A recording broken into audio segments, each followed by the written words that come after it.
going to fetch water at a tap, and the one whose water you fetch to drink got so angry and hit me with a hammer.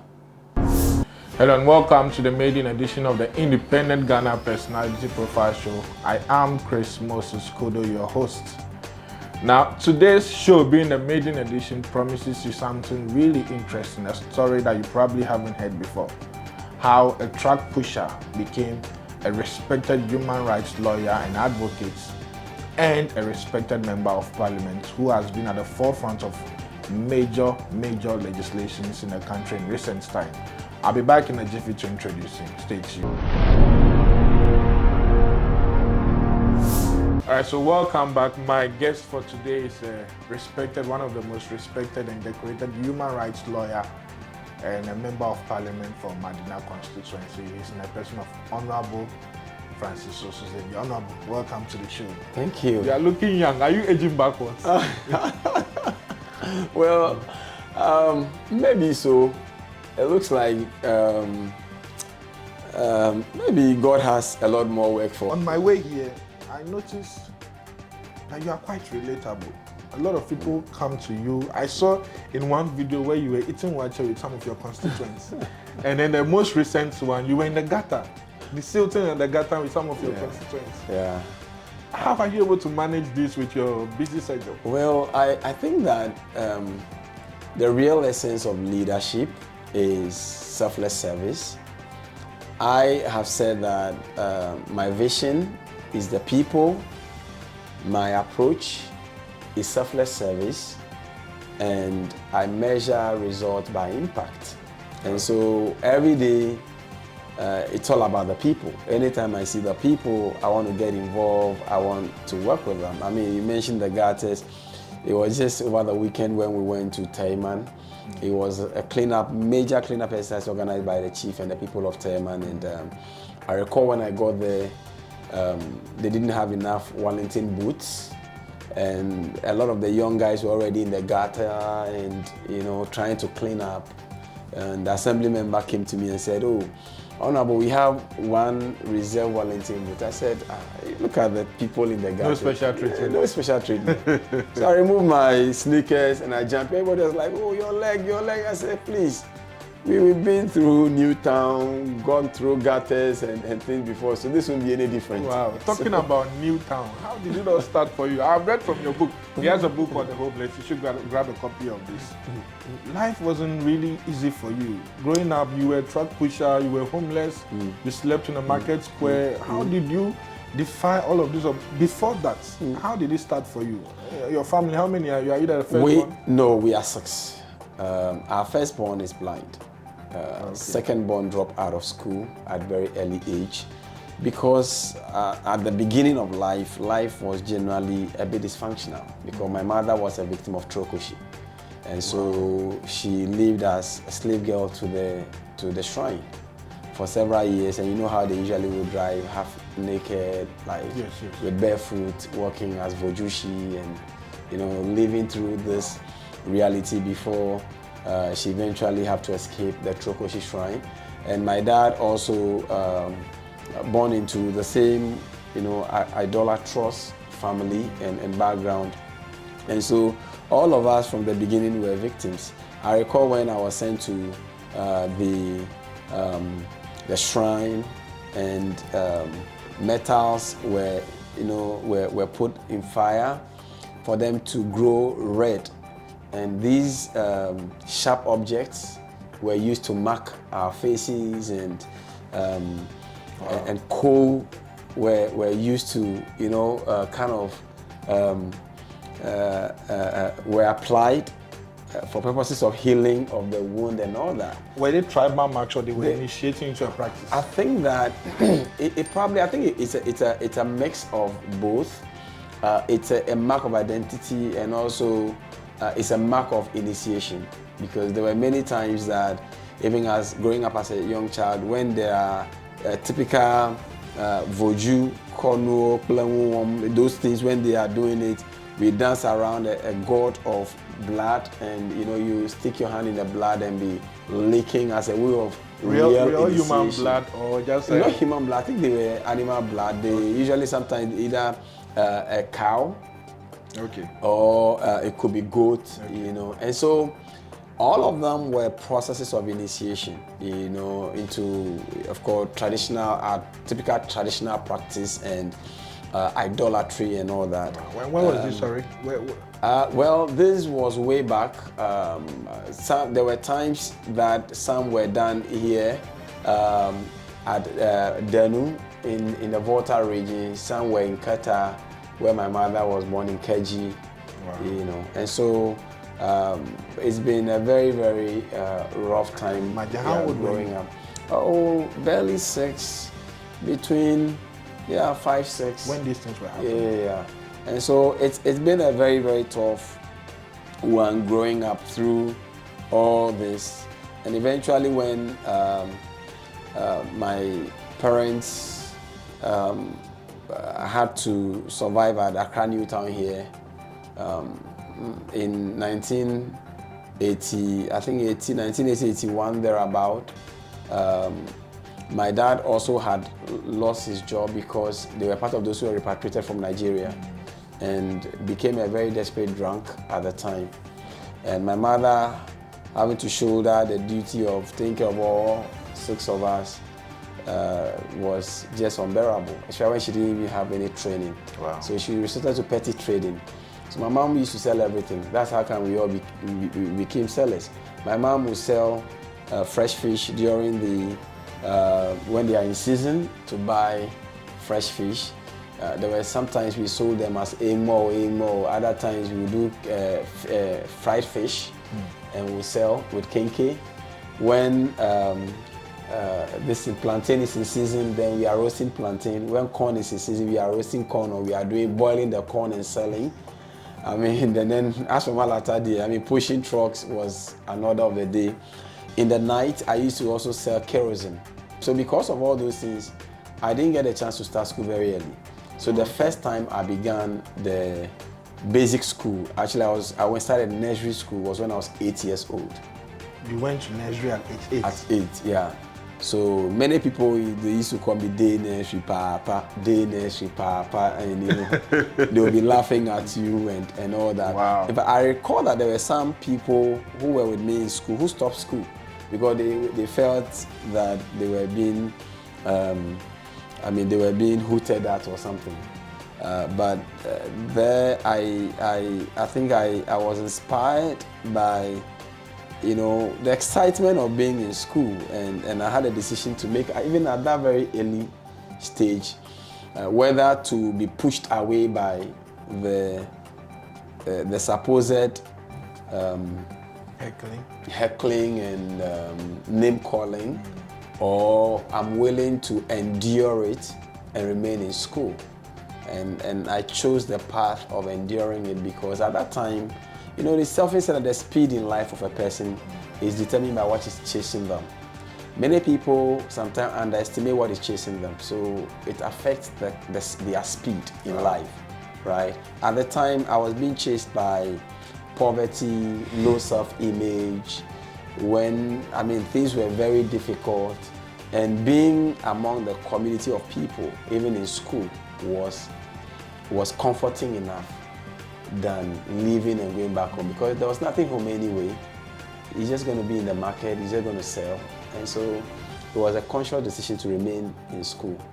And that's how I stayed and went through, got into P1 at Accra New Town, 8 and 6 primary. Stayed there for another 6 years. But I was so excited about school. And so my teachers would often reach out to me.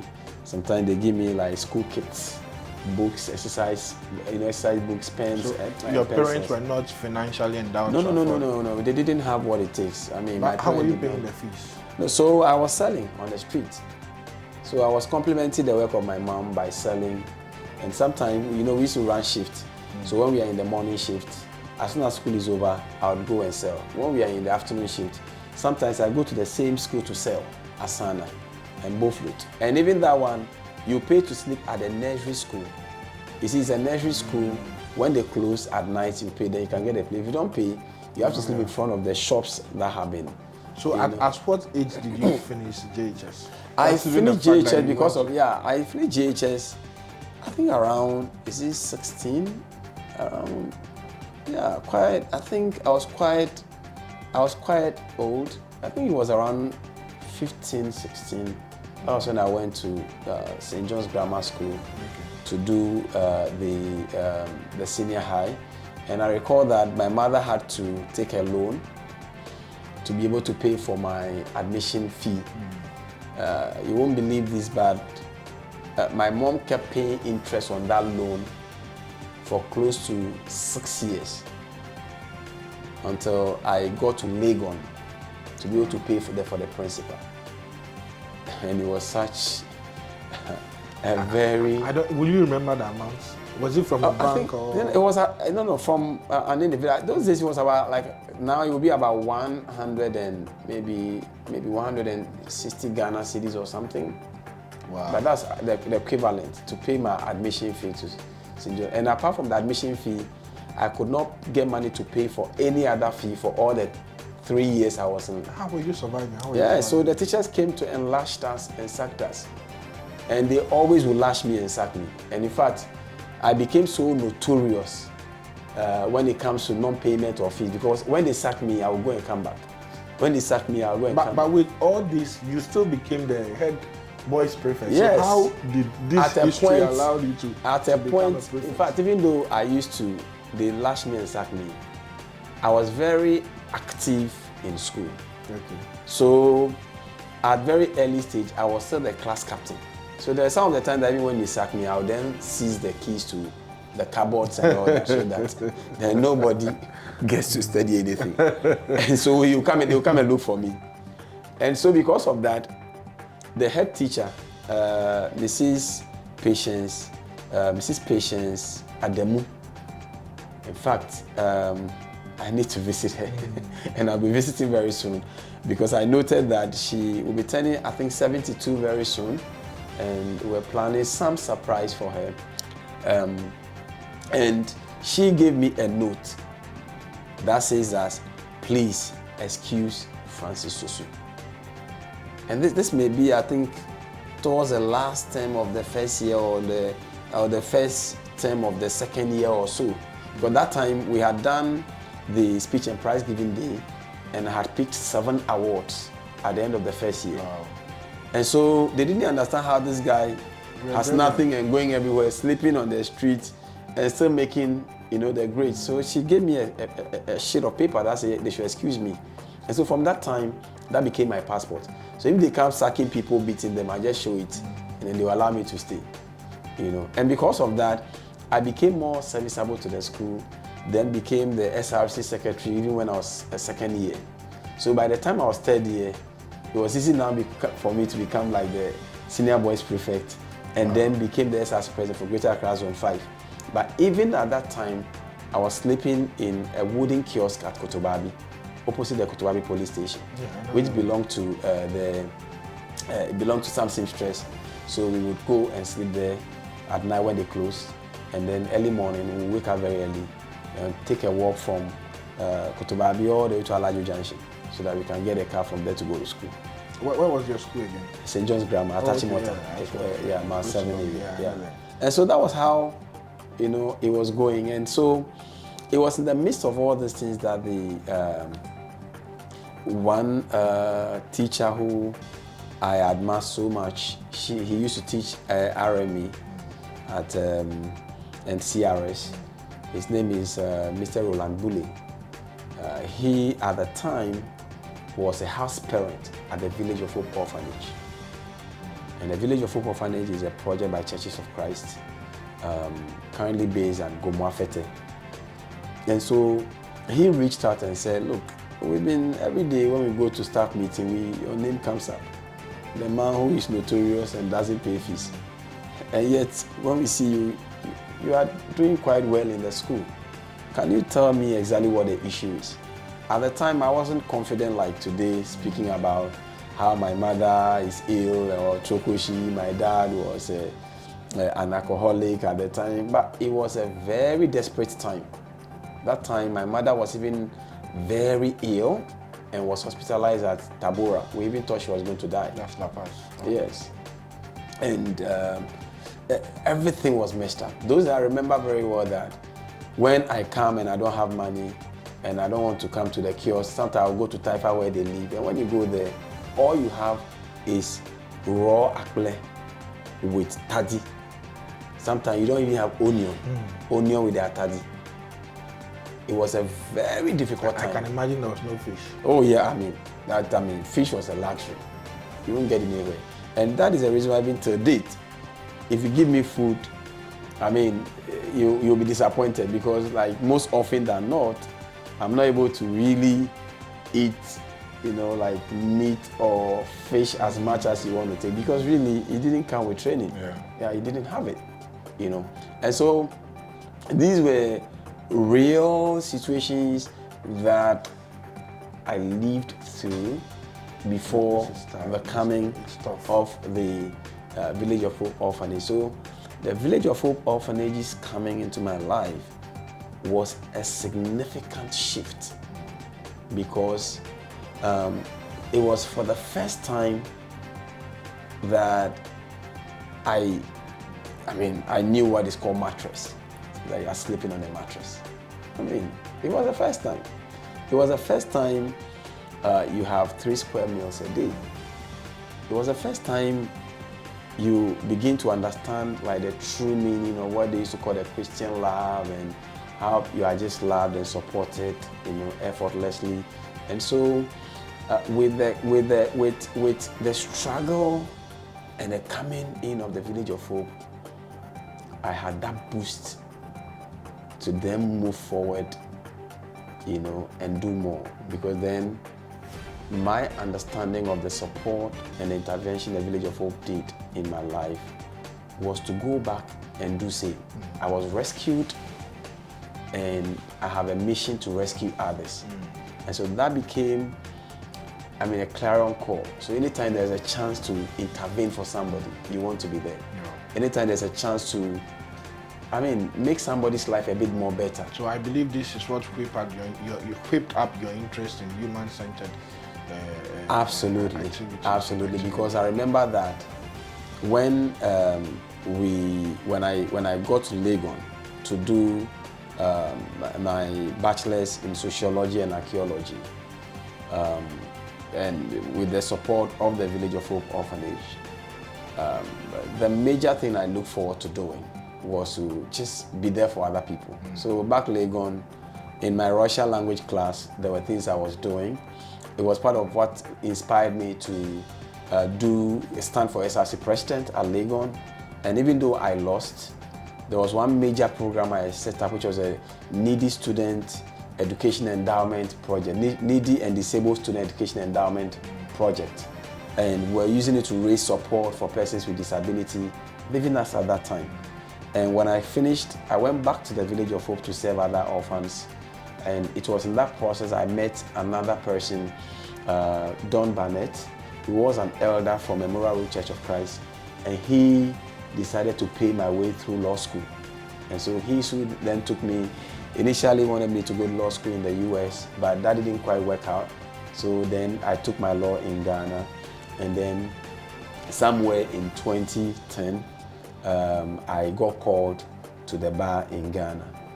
So we will come back to that, journey, but yeah. Life has been tough for you. I think life has generally been very, very tough. During that period, together. Almost everything is tough, but what do you think, or what can you recount as the single most crushing time of your life back then? Sometimes it's a little bit difficult to tell, because there were many things that occurred that crushed me, and sometimes that crushed my soul. For example, to beg for water. Wow. Yeah. You begged for water? Water, yeah. And for example, going to fetch water at a tap, and the one whose water you fetch to drink got so angry and hit me with a hammer. And Don't tell me on the head. And for example, feeling very hungry and going to someone's backyard to pluck mango, and dogs are released on you. For example, there were times that my colleagues those days used to call me organism, because there was a day I was so hungry that I went trying to pluck a mango. The mango fell straight into a gutter, and I went inside the gutter, picked the mango, cleaned it, and ate it. And they said, oh, I have injected organisms into my body. So from that day, they were calling me organism. That is quite sad. Yeah, so there have been just so many things that have come, that have really come crashing me. And it's been crazy. You are so compassionate, you want to solve everybody's problem, but you can't solve everybody's problem. Yeah. So sometimes you are very stressed and you are pained, not because of what you would eat, but just because you want to find something for another person. Then it becomes like you are stressed every day because you want to As if solve that is not stressful for you now. You still went into politics.